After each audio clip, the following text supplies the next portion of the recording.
Tak lama kemudian datang beberapa pendekar ke arena, yang dimana semua pendekar itu datang ke sana atas perintah dari seseorang, yaitu pendekar Raja Wali, untuk memberikan hadiah ulang tahun kepada Xian-er, yang kebetulan hari itu juga Xian-er berulang tahun yang ke-16. Kotak hadiah mulai dibuka dan kembang api keluar dari kotak tersebut. Semua orang menjadi sangat bahagia melihatnya.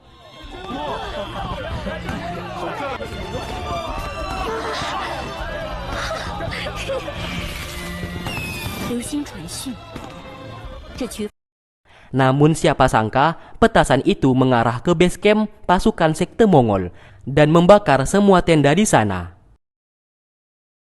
Jing dan Yong-er bertanya kenapa mereka mau membantu negara Song untuk menghancurkan sekte Mongol.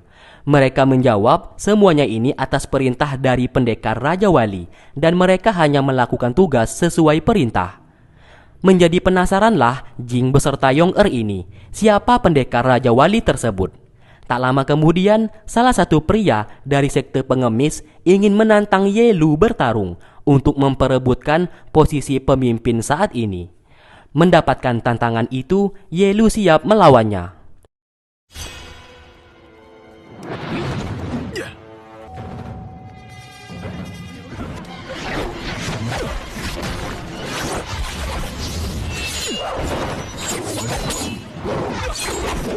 Di saat bertarung, pria itu tiba-tiba menggunakan sebuah senjata kipas, yang dimana kipas itu biasa digunakan oleh Hodu sebagai senjata. Alhasil, Ye Lu kalah bertarung di sana dan terlempar keluar arena. Tak lama kemudian datang lagi beberapa pendekar, utusan dari pendekar Raja Wali yang datang ke sana. Mereka pun memberikan hadiah kepada Xian-er untuk ulang tahunnya, yang ternyata isinya adalah pria gendut dari sekte Mongol. Namun pria gendut ini tiba-tiba menyerang pria di sana, dan seperti sangat dendam kepadanya, sampai-sampai ia membunuh pria tersebut.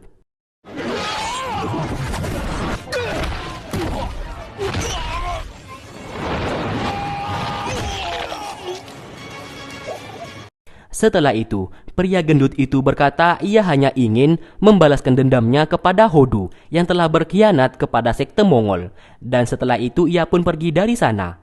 Sontak, Jing, Yong-er, dan semua orang di sana merasa keheranan kenapa pria gendut itu mengatakan nama Hodu. Di saat Yu-er mendekati pria tersebut, ternyata pria itu belumlah mati dan terungkap identitas sebenarnya kalau pria itu adalah Hodu yang menggunakan wajah palsu. Namun sayang, ia harus tewas terbunuh oleh seseorang. Yang ternyata orang yang membunuhnya adalah Tuan Hong, ayahnya Yong-er yang datang ke sana. Tidak hanya itu, pendekar Raja Wali yang digelar sebagai pahlawan juga datang ke sana. Dari sinilah Jing, Yong-er mengetahui kalau itu adalah Yoko. Mereka pun berterima kasih karena selama ini sudah membantu mereka untuk menjaga negara Song dan melawan sekte Mongol secara diam-diam. Mereka sangat rindu kepada Yoko yang menghilang selama 16 tahun ini. Yoko lalu mengucapkan selamat ulang tahun kepada Xian-er. Dan setelah itu ia bersama Tuan Hong pergi dari sana. Saat berada di kedai, Yoko menanyakan apakah ada seseorang biarawati yang tinggal di daerah barat laut. Tuan Hong menjawab tidak ada orang seperti itu, dan satu-satunya sekte yang memiliki biarawati adalah sekte makam kuno, yang kini Bibi Lung merupakan biarawati yang terakhir. Sontak, Yoko menyadari kalau selama ini ia telah dibohongi oleh Yong-er mengenai Bibi Lung menemui biarawati tersebut. Ia pun menangis dan hatinya menjadi kacau karena selama 16 tahun ini ia telah dibohongi dan menunggu yang tidak pasti. Ia pun lalu pergi dari sana.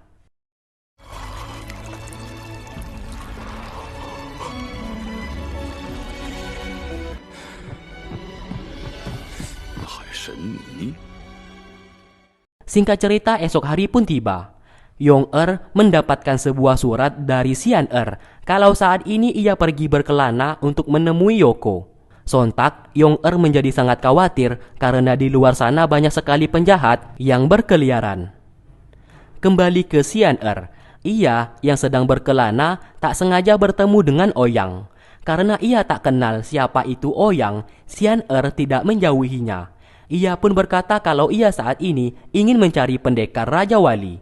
Ouyang menjawab ia tahu siapa yang dicari oleh Xian Er saat ini. Orang itu adalah Yoko. Dan Ouyang berkata Yoko merupakan temannya.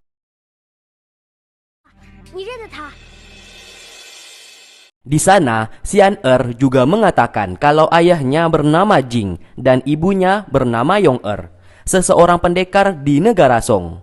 Tentu saja Ouyang mengenal kedua orang tuanya yang merupakan musuh bubuyutannya sejak lama. Karena Xian Er ingin mencari Yoko, Ouyang akan menemaninya berkelana. Mendengarkan hal tersebut, Xian Er menjadi sangat senang karena ada seseorang yang mau menemaninya. Saat di perjalanan, mereka justru tak sengaja bertemu dengan pendekar, teman dari Yoko, yang sempat bersama dengan Xian Er kemarin. Mereka melarang Xian Er untuk mendekati Ouyang karena ia adalah orang jahat. Awalnya, Xian Er tidak percaya, namun tiba-tiba Ouyang seketika membunuh mereka berdua. Dari sinilah Xian Er menyadari Ouyang merupakan orang jahat. Namun ia tak bisa lari dari sana. Di lain sisi, Yoko tak sengaja menguping pembicaraan guru buta yang merupakan pemimpin sekte bunga persik. Yoko sangat mengenalnya karena saat ia masih kecil, guru buta itu sangat tidak suka kepadanya. Dari percakapan itu, Yoko akhirnya tahu guru buta tersebut adalah guru dari almarhum ayahnya. Ia pun menghampirinya dan menanyakan kenapa ayahnya bisa tewas. Guru buta lalu menjawab kalau ayah Yoko di saat dulu telah berkhianat dan bekerja sama dengan musuh.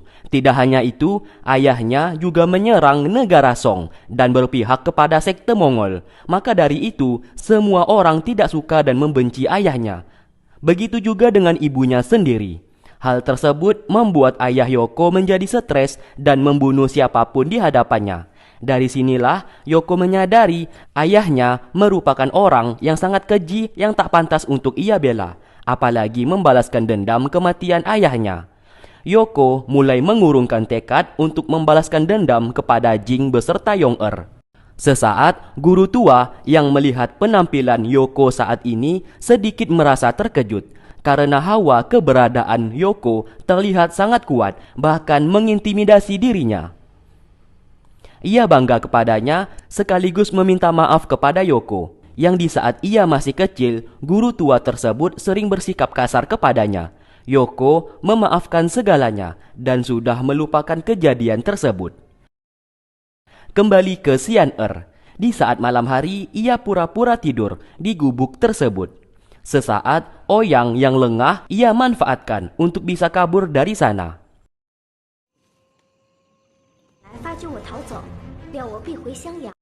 Namun percuma saja pelariannya sia-sia karena Ouyang tiba-tiba berada di hadapannya. Tak kehabisan akal, Xian Er langsung menotok tubuhnya hingga tak bisa bergerak. Dan setelah itu ia pun menimbun orang tua tersebut menggunakan batu. Ouyang seketika menghancurkan batu tersebut dan kembali tersadar. Di sini Ouyang berkata kalau ia tidak akan bersikap kasar ataupun menyakitinya. Justru ia mau menjadikan Xian Er menjadi muridnya. Xian Er seketika menerima tawaran tersebut karena ia berpikir apabila ia bisa menguasai beberapa jurus bela diri, maka kesempatannya untuk bisa kabur dan mengalahkan Ouyang semakin besar.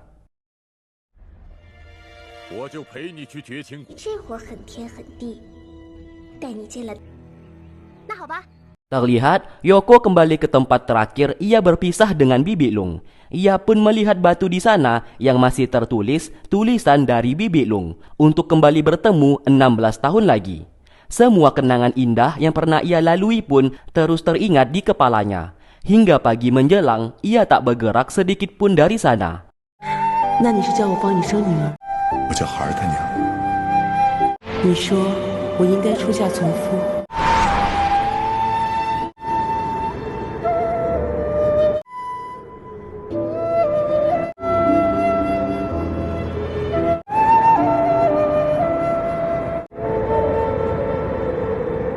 Yoko ternyata berniat bunuh diri. Di saat ia melompat, Xian-er baru tiba di sana dan langsung mengejarnya. Alhasil mereka berdua pun terjun ke jurang. Ouyang tak sempat lagi menarik Xian-er untuk diselamatkan. Ia pun sangat bersedih karena baru saja memiliki murid namun kini telah tiada. Mereka berdua tercebur ke sungai. Yoko yang melihat Xian-er yang mengikutinya segera ia selamatkan.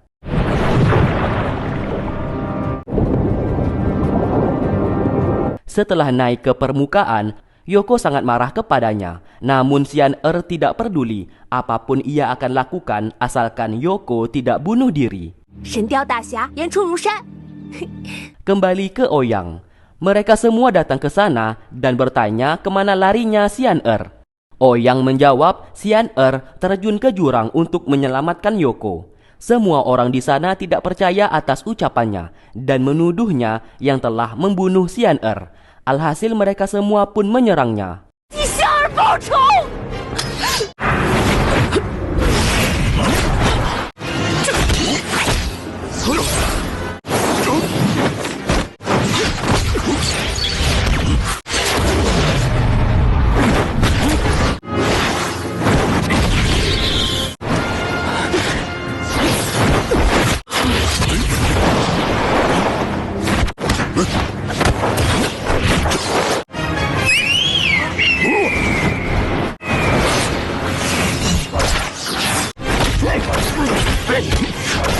Yoko lalu memanggil anak burung kondor miliknya dan menyuruh burung tersebut untuk membawa Xian-er naik lagi ke atas.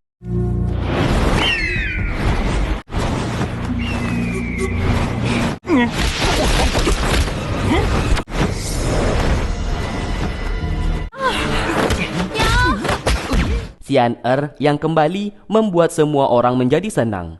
Sesaat pertarungan mereka dengan Ouyang menjadi terhenti. Di sana Xian-er mengatakan kalau Yoko berada di dalam jurang tersebut dan masih hidup. Saat ini mereka harus membujuk Yoko agar mau naik ke atas. Karena sebelumnya Xian-er sudah mengajaknya, namun Yoko tidak mau lagi naik ke atas. Mereka semua pun mulai mencari cara untuk bisa turun ke dalam jurang tersebut. Kembali ke Yoko. Sesaat ia melihat ada sarang lebah. Dan ia sadar sarang lebah itu pasti dibuat oleh Bibi Lung. Dan pastinya Bibi Lung saat ini masih hidup. Ia pun melihat area sekitar, namun tidak ada jalan lain. Saat ia melihat sungai itu, ia baru sadar pasti ada sebuah jalan pintas di dalam sungai tersebut. Alhasil, ia pun segera menyelam ke sungai.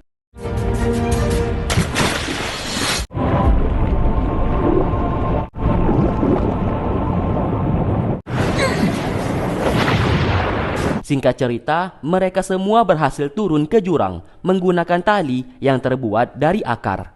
Mereka mencari Yoko ke sana kemari, namun tidak ketemu. Sesaat, mereka juga melihat ada sarang lebah. Sugiono mulai sadar sarang tersebut pasti dibuat oleh Bibi Lung, karena Bibi Lung juga sempat mengajarinya cara membuat sarang lebah di saat dulu.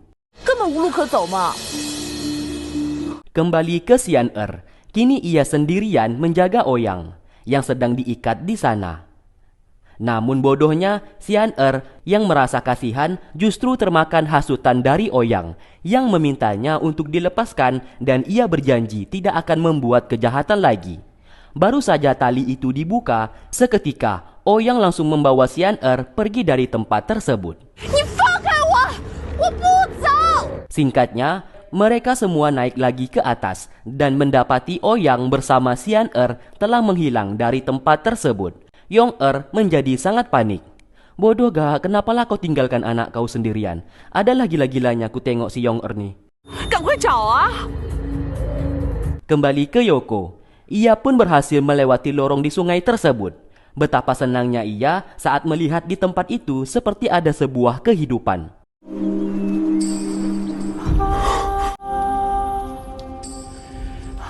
Ternyata Bibi Lung masih hidup dan melihat Yoko di sana. Mereka pun segera berpelukan untuk melepaskan rasa rindu mereka selama 16 tahun tidak bertemu. Singkat cerita, Yong-er terus saja menangisi anaknya yang kini diculik oleh Ouyang. Jing mencoba menenangkannya dan berjanji akan menyelamatkan Xian-er apapun yang terjadi dan memintanya untuk tak usah bersedih kembali. Lalu keesokan harinya, perang besar hendak terjadi. Pasukan sekte Mongol membawa beribu-ribu pasukan untuk menyerang negara Song. Tidak hanya itu, Ouyang saat ini juga menyandera Xian-er. Di sana Xian-er hendak dibunuh apabila mereka tidak menyerah. Jing tidak ada pilihan lain selain merelakan anaknya untuk dibunuh. Apabila ia menyerah, maka nasib negara Song akan hancur.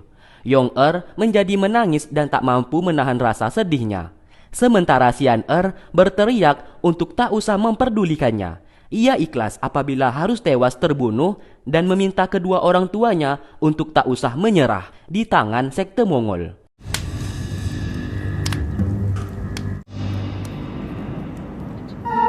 Api mulai dinyalakan dan Xian-er sebentar lagi akan terbunuh. Ia pun hanya bisa pasrah di sana. Tak lama kemudian, Yoko beserta Bibi Lung menggunakan burung kondor datang ke tempat tersebut.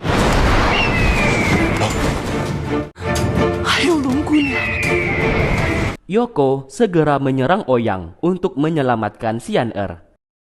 Setelah itu, peperangan pun akhirnya terjadi.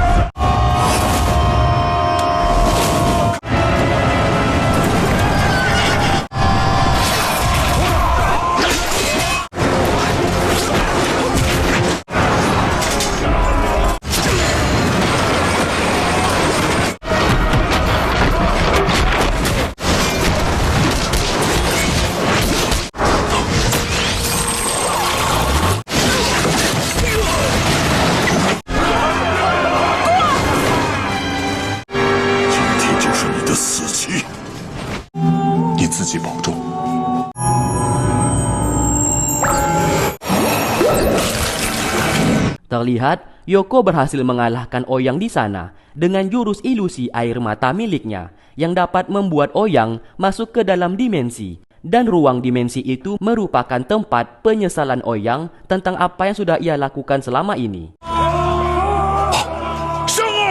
Xian-er dikala itu hendak terbunuh akibat kayu yang mengikatnya terjatuh.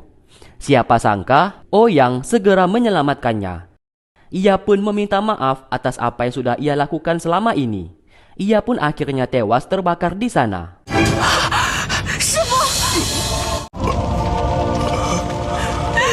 Sementara Xian-er diselamatkan oleh Yoko.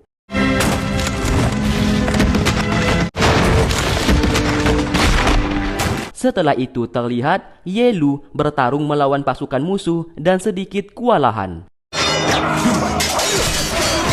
Yu-er sebagai istrinya sangat takut apabila suaminya tewas. Ia pun untuk pertama kalinya memohon kepada Yoko agar mau membantu Ye Lu. Tentu saja Yoko akan membantunya karena Ye Lu juga merupakan temannya.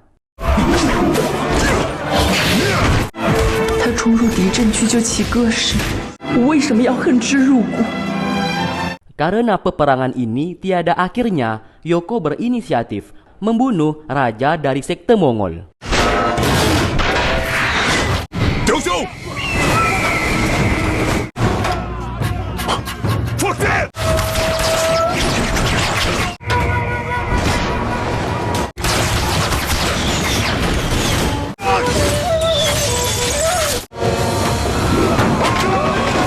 Setelah raja tersebut berhasil dibunuh, tentu saja semua pasukan sekte Mongol langsung mundur dari sana.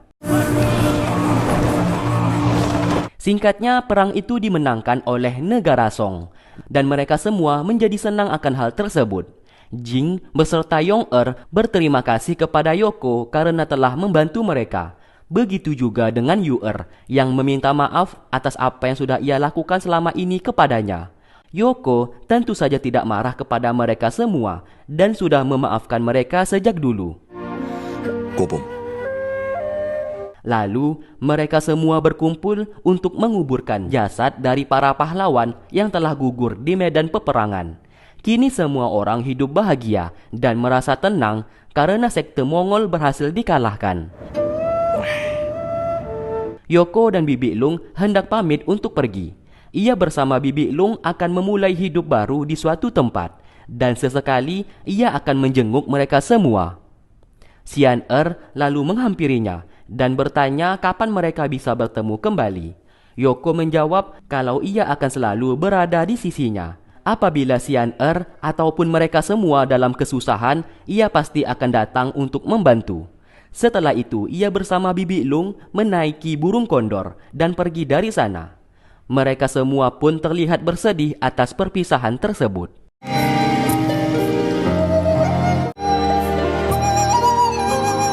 Dan film The Romance of the Condor Heroes pun selesai. Oke, terima kasih buat kalian yang selalu stay tune di channel ini dan menunggu video-video yang aku upload. Sampai berjumpa di alur cerita film yang lainnya. Wassalamualaikum warahmatullahi wabarakatuh.